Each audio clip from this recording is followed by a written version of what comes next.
நண்பர்கள் அனைவருக்கும் வணக்கம். நான் உங்களை சரத் லெக்சர் சேனலுக்கு அன்புடன் வரவேற்கிறேன். நாம் இன்றைக்கி பார்க்க போகிற டாபிக் மெடிக்கல் டெர்மினாலஜி என்றால் என்ன. டாபிக் உள்ள போகலாமா?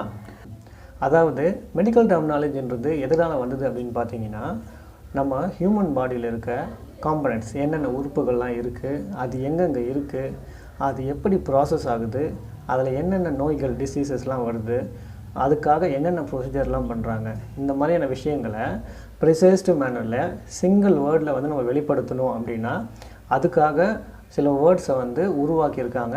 இதுதான் வந்து மெடிக்கல் டெர்மினாலஜி. சரிங்களா? இந்த மெடிக்கல் டெர்மினாலஜி எந்த மொழியிலேருந்து உருவாக்கப்பட்டிருக்கும்னு பார்த்தீங்கன்னா, இதில் இருக்கிறது எல்லாமே பெரும்பாலான வார்த்தைகள் கிரீக்கியத்திலிருந்தும் லத்தீன்லேருந்தும் உருவாக்கப்பட்டுள்ளது. சரிங்களா? இப்போது ஒரு எக்ஸாம்பிள்ஸ் பார்க்கலாம். ஒருத்தருக்கு வந்து பிபி அதிகமாக இருக்குது. இதை வந்து எப்படி கிரீக்கியத்தில் சொல்லுவாங்க அப்படின்னு பார்த்தீங்கன்னா ஹைப்பர் டென்ஷன்னு சொல்லுவாங்க. முக்கால்வாசி மெடிக்கல் டெர்மினாலஜியில் இந்த ப்ரிஃபிக்ஸ்னால் ஒரு வார்த்தைக்கு முன்னாடி இருக்கிறது. ஸோ இது வந்து காமனாக யூஸ் பண்ணுவாங்க. ஹைப்பர் அப்படின்னா இதை எங்கே யூஸ் பண்ணாலுமே இதோடைய மீனிங் என்ன அப்படின்னு பார்த்தீங்கன்னா அதிகமாக இருக்குதுன்னு அர்த்தம்.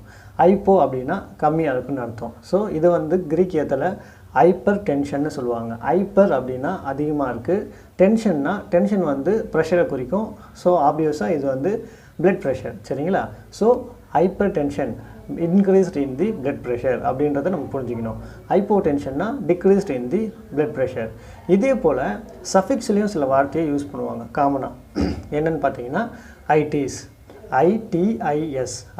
அப்படின்னா இப்போ வந்து இந்த வார்த்தை எந்த வார்த்தை கூட சேர்ந்து வந்தாலுமே அந்த உறுப்பானது இன்ஃப்ளமேஷன் ஆகிருக்குன்னு அர்த்தம். சரிங்களா? ஃபார் எக்ஸாம்பிள் நெஃப்ரைட்டிஸ் அப்படின்னு சொன்னாங்கன்னா இதில் வந்து இந்த நெஃப்ரான் அப்படின்ற வார்த்தைக்கு மீனிங் என்ன அப்படின்னு பார்த்தீங்கன்னா கிட்னி.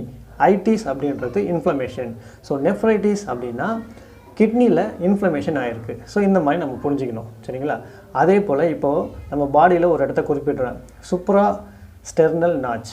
அதாவது சுப்ராஸ்டெர்னல் நாச் இந்த வார்த்தையை நம்ம கேட்கும்போது இதை நான் எங்கே சொல்கிறேன் அப்படின்றது நமக்கு தெரியணும்.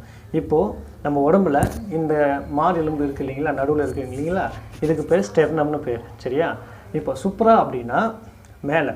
ஸோ சுப்ராஸ்டெர்னல் நாச் அப்படின்றது பள்ளம். ஸோ சுப்ரானா மேலே, ஸோ ஸ்டெர்னம் சுப்ராஸ்டெர்னல் அப்போ ஸ்டெர்னத்துக்கு மேலே, ஸ்டெர்னத்துக்கு மேலே, நாச் அப்படின்னா பள்ளம். இந்த இடத்துல நம்ம கை வச்சு பார்த்தோம் அப்படின்னா பள்ளமாக இருக்கும். ஸோ சுப்ராஸ்டெர்னல் நாச்ன்றதை அழகாக ஒரே வார்த்தையில் குறிப்பிடுறாங்க. இந்த மாதிரி நம்ம பாடியில் இருக்க muscles, bones, organs, tissues, cells இது எல்லாத்துக்குமே இருக்க ஒரு பேருக்கும் ஒரு அர்த்தம் இருக்குது. ஸோ இதுக்கப்புறம் நம்ம மெடிக்கல் டெர்மினாலஜி படிக்கும்போது அது ஏன் வந்ததுன்றதை தெரிஞ்சுட்டு படித்தோம் அப்படின்னா நம்ம வந்து கற்றுக்கிறதுக்கும் ஈஸியாக இருக்கும், நம்ம புரிஞ்சுக்கிறதுக்கும் ஈஸியாக இருக்கும், எப்பவும் நம்மளுக்கு மறக்காமல் ஞாபகத்திலே இருக்கும். சரிங்களா? இது போன்ற இன்ட்ரெஸ்டிங்கான டாப்பிக்கோடு நான் உங்களை அடுத்த வீடியோவில் சந்திக்கிறேன். உங்களோட ஒத்துழைப்புக்கு ரொம்ப நன்றிங்க.